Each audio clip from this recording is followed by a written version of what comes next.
Hi Guy, welcome to the first episode of the AMIGArama podcast. Now this is just going to act as a bit of an introduction because I'm sure many of you won't have ever heard me on the air before or even listened to anything I've done. I mean, I've been involved in podcasts in the past, including YouTube.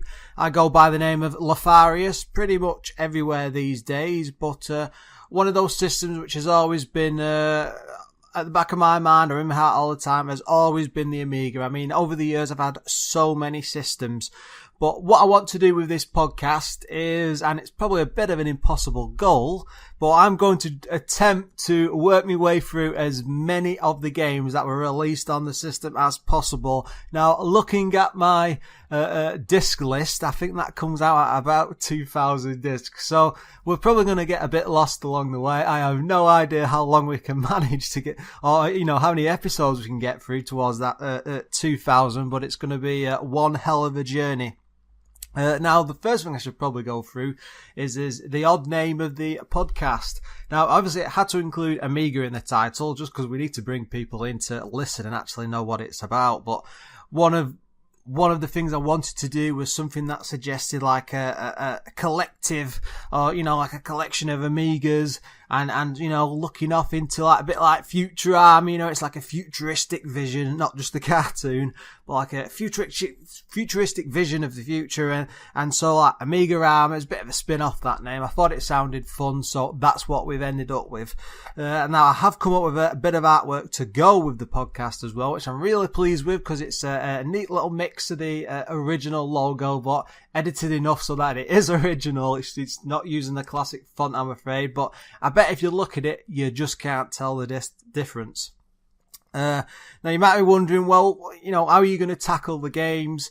What sort of kit are you going to be using? Well, first up, I mean, I've got an Amiga 500, which I picked up recently. I mean, it was with playing that I realised as I was going on, I'd really like to talk to someone and not just do like videos on YouTube or anything like that, but actually come up with a podcast with me actually discussing what I think about games and, you know, going over the history of them, bit of details that people might not know and stuff I've heard over the years, you know, and then a bit of my personal history because like I said, I owned an Amiga 600 back in the day, so it's always something I've had since I was a little kid. I mean, originally when I picked up an Amiga, it must have been about 1990, 91, and it was the Amiga 600, which came with a 20 meg hard drive. Now, it didn't have too many games with it, as I remember at the time, but it did come with a game called Rome AD 92, which was like a weird isometric style exploration game, a bit like an RPG in a way, where you basically started off as a peasant or a nobody, and you had to build your way up towards becoming the emperor.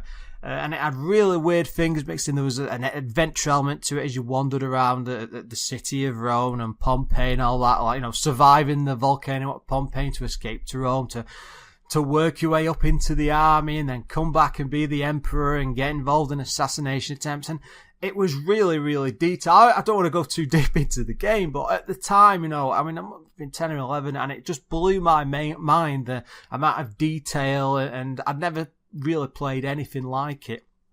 But it, you know, it started that long love of games. And I mean, for about a year hand before that, I was really, really desperate to get my hands on Amiga because I always used to go around to friends who would always help me get loads and loads of ZX Spectrum games. He had a bit of a copy thing on tape going where people would just come around constant. It wasn't charging money for it. It wasn't a crook, but but he has such a huge collection. I'll explain why in a bit, but he had this massive collection which filled like several drawers under 2 beds, I believe it was. Absolutely mental. And then after a while, he switched over to Amiga games, and of course, I was seeing this all the time and really jealous and thinking, oh, all those amazing games, I really wish I could get some. And then just as a weird thing, I remember doing it because I was about probably 10 years old, and I bought a box of floppy disks, and I started buying the magazines all the time, and I was getting the cover disc demos, and the one that sticks out to my mind this day was a demo of Suburban Commando, and I just used it, and I kept mumbling at my parents. I mean, my parents didn't have any money to buy this sort of thing, but I was sat there with this box of discs, like a lost puppy sort of thing, whimpering for almost a year.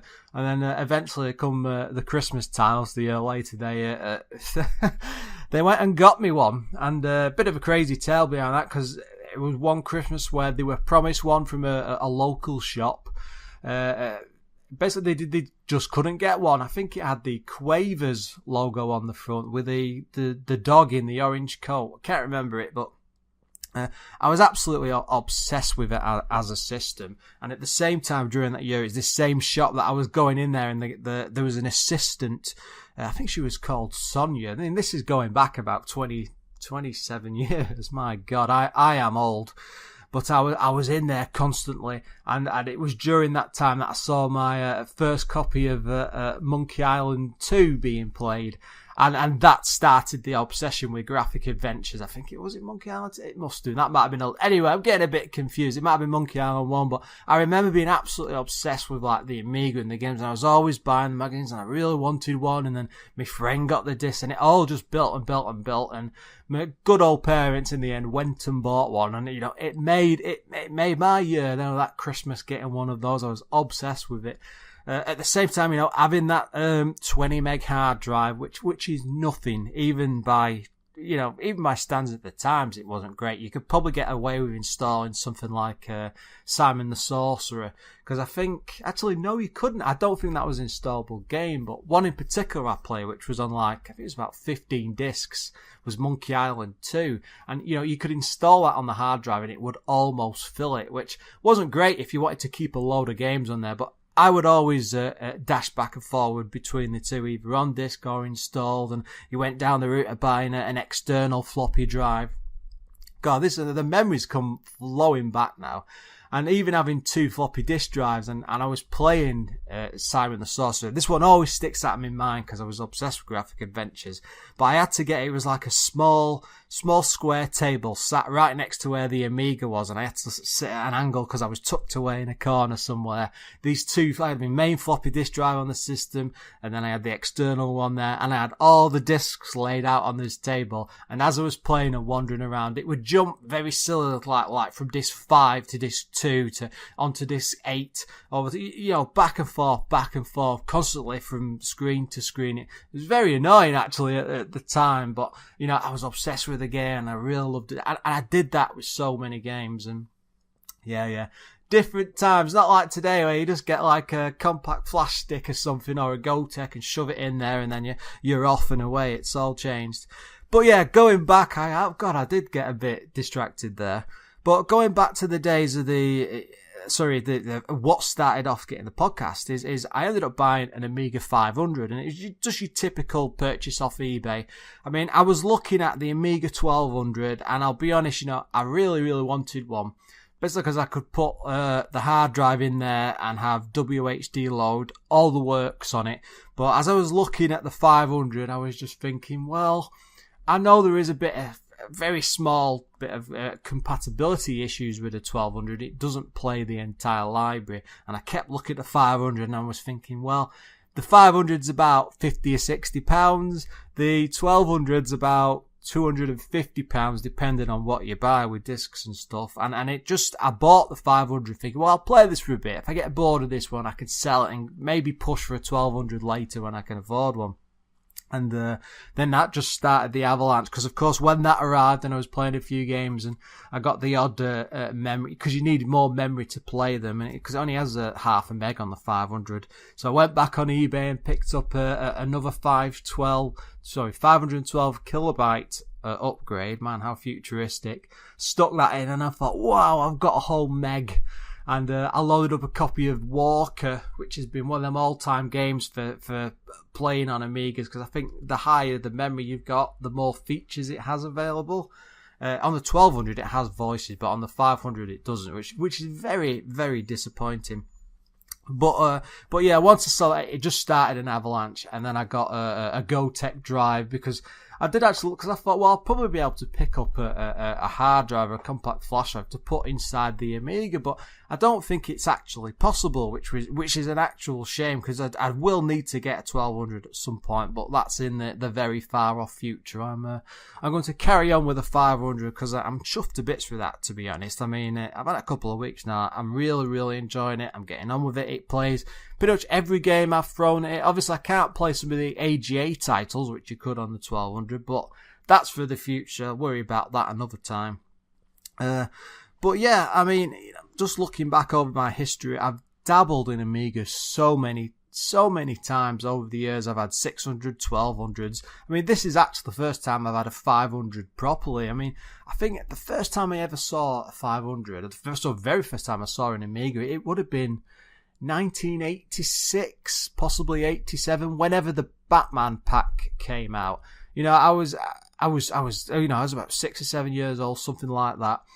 And a friend had got one for Christmas, and I went round there, and he had the Batman game, and we just, oh God, no, sorry, I'm jumping about, because that was 89, wasn't it? So I'm going far too early there. It was the late 80s, I think, when he got that, because that's, if that film came out in 89, I'm pretty sure he got that Christmas. So I'm much later with the Amiga than I thought I was.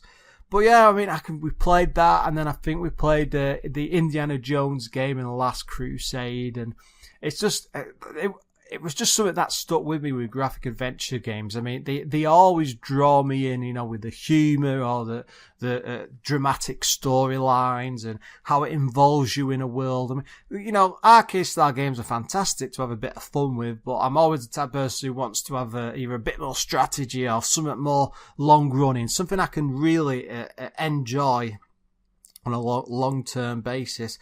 Of course, later on, you know, when I got my own A600, I mean, it's absolutely, I had so many discs. I mean, it was a case of I'd go around to a local shop, pay about £5 for 10 floppies, something like that. And then I'd wander over to my mate's house who had like squillions of these floppy disks, and he'd just like copy like crazy. And, because I remember he had a German copy of X-Copy, and that's what he used to get all these things. And God, that's probably something for another episode, X-Copy, because that's a legend in itself. But yeah, I mean, another spin-off of this with him in particular.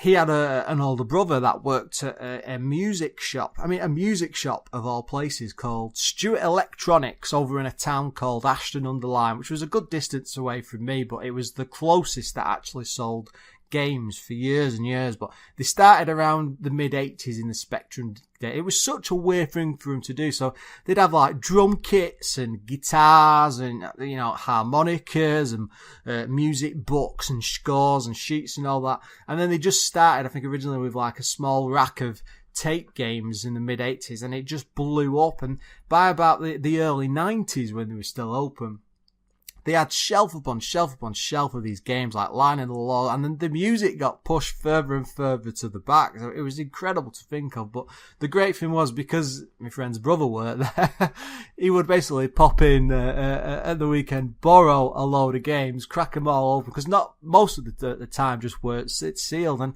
he'd just copy them with X-Copy.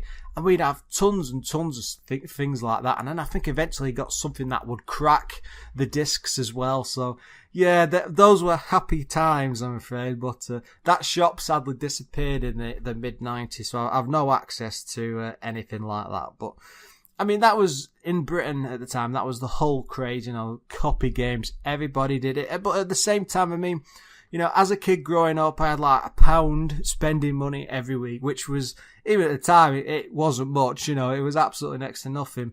But I'd save up for ages and buy a game, and then a game would be like £10 to £20, unless it was a budget title. Depends on what it was. But in the Spectrum days, it was much easier. But as it went on, £10 to £20, you'd read the odd magazine review, but they were still £5 or £6. And to be honest, I was a kid, and I saw the opportunity to get my hands on plenty of games I would never have any chance to play. So I went down that route, I'm afraid. So yeah, for years and years, I did do quite a lot of piracy, but at the same time, I did buy a fair few games.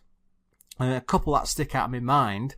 Something like Super Skid Marks, I think it was called, which did actually fit on my A600. I think I had 2 meg in that towards the end. But I can remember going down to a place in Manchester, it would have been, and paying about, £30 for it. And absolutely fantastic racing game. I've been back to it so many times over the years. It still holds up to this day. And then there was another one, I think, called Legend of Valhalla, or maybe it was just Valhalla. But it was one of the first games to have talking in it. And bear in mind, I didn't have like a CD drive or anything like that, but it was one that I played a demo off a magazine, absolutely obsessed with. Picked it up later, I think it cost me about £25 or something. I mean, bear in mind, this is me saving from like £1 a week pocket money and the odd like car washing that's how I did it back in the day. You had to. You had no other choice. And yeah, I managed to build up quite a selection of copied and original games, but I mean, it wasn't like it is today where, you finish a game in, it's brand new, it's come out, you finish it in a week or so, you just stick it on eBay or back on Amazon, because there was no internet. This is how long ago it was. The internet just wasn't a thing to the general public. So you just had no way of selling them on or getting rid of them. So once you bought something, you kept it. But that's all in the past, and that's what we moved past. But yeah, going on from that, that's just a bit about me, just to give you guys a bit of an idea. I mean, this is just the first introduction podcast. I'm going to try and do these once a week. Hopefully that's going to be a regular thing. I have set up a Facebook page. If you just search AMIGArama, you should find that. Please, by all means, like it, share it, let people know. I know there's not very many Amiga podcasts out there. Weirdly, not in English, which, considering the 80s and 90s with the popularity, you'd think they'd be everywhere. So we're one English Amiga podcast of a very small crowd. So I could do with your guys' help to get the message out there. Anyway, guys, until the next time, thanks for listening, and look forward to more episodes.